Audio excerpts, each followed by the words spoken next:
Hey, folks, welcome to week 3 of Nonprofit 301 during May Master. Hope you're all doing well. Hope you had a great week and a nice weekend. The weather this weekend, beautiful. So I hope you had a chance to at least get outside and enjoy a little bit of what nature has to offer. Going into week 3, now we're halfway through the course, hard to believe. But it's true. So this is what's going on this week. So this week I'm going to have you read chapter 7, 8, and 9 and 10. And chapter 7 is about capacity building, how do nonprofit organizations develop strategy to be effective and efficient, how do they manage risks. Chapter 8 is about the importance of partnerships and what happens when 2 or more nonprofits need to come together. We call that a merger. Why collaboration and partnership are important. Chapter 9 moves right into how leaders in nonprofit organizations manage their staff and how they manage volunteers. Volunteers are an incredibly important part of nonprofit organizations. In fact, if you look at the labor that occurs in a nonprofit, more often than not, more than half of the labor in a nonprofit organization is delivered by volunteers. People just like you and me who've got other jobs, other responsibilities that donate their time to help nonprofit organizations. And last but certainly not least, chapter 10, which looks at marketing and communications. You know, in this virtual age where it seems that everybody is connected through social media in its various forms, we'll look at how nonprofit organizations market themselves, how they communicate to the general population, their stakeholders, how they communicate with volunteers, how they communicate to other nonprofit organizations. And so that's another real important chapter. Okay, so after you read the chapters, I'm going to want you to have a really brief video on the kind of how nonprofit organizations have been changing. So after you read those chapters and watch that video, I want you to do the journal for the week, and then of course you've got the quiz number 3, which will be over what you've read during the week. I wanted to kind of reiterate and support some things you're doing. You guys are doing great work. I know there's a lot of material to cover in a really short period of time, and you know there's this thing that we call response fatigue, and that is that people get tired of responding to the same kind of prompt, same requirement for writing a journal, the same requirements for writing the answers to the quizzes.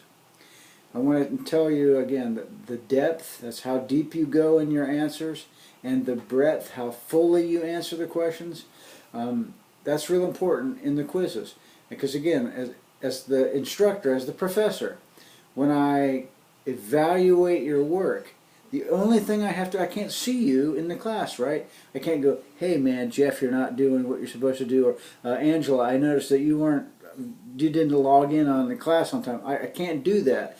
So the only real tools that I have to evaluate and assess what you're learning up to this point comes from the quizzes. I'm going to be able to look at the organizational interview and read that work, and that'll be a measure, and then the course paper, that'll be another measure. But up to that point, the only thing I've got to figure out whether you're learning the material or not are your answers to the quizzes. So give me content. You know, more. Look at it about this way. Kind of more is better. I also want to remind you too about those 2 assignments I spoke of just a moment ago. Organizational interview, the course paper. Organizational interview, I want you to find a nonprofit organization that's close to you. And I've got posted on Blackboard, I've got some sample questions that you can ask. Talk to anybody at the nonprofit. It doesn't have to be the executive director. It doesn't have to be the chairperson of the board. But I want somebody who is knowledgeable about what's going on, has a grasp of the organization's history, its purpose, its vision, its mission, how it functions, the programs and services that it offers. And I want you to have a conversation with those people. I want you to, you know, it's one thing to read through a book on nonprofit management, but that's really not going to tell you how a nonprofit works. I want you to kind of get in there and kind of roll up your sleeves and get your hands dirty and talk to people that are there working with, through, and for nonprofits, and ask them, hey, what are you doing? What difference does it make? How do you function? What kind of budget you've got? Who consults and helps you develop strategies in your programs? How do you determine if you're effective or efficient? And then lastly, but certainly not least, is the course paper. Again, any topic that we've covered out of this book, you can use for the topic for your paper. And, you know, next week is week 4. So week 4 is the end of Maymester. So, you know, this week for sure, you've got to be deep into those 2 additional projects. So that's kind of like the deliverables and kind of what we're expecting and what I'm expecting for the week. I'm hoping that you're centered and you're managing your time and the material okay. If you've got any questions, concerns, things aren't working for you, please let me know. You know, I am flexible. I'm here to help you. I'm not here to kind of beat you over the head with the book or point out all the things you're not doing well. And I'm here to help you, to facilitate your learning, because I really do want you to learn something when you walk away at the end of these 4 weeks. That's something that you didn't know about nonprofits, about their history, purpose, function, mission, and nonprofits that are kind of in your backyard, how they function and how important that they are. Can't imagine what things would be like kind of without the nonprofit. So, have a great week.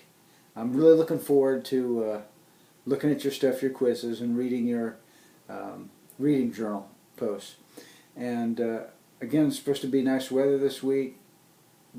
Get out, even if you can't do anything more than spend 15 minutes outside looking at some plants that are flowering, do that. It'll be worthwhile. So I'll be seeing you virtually again next week, all right? Hang in there, we're almost done.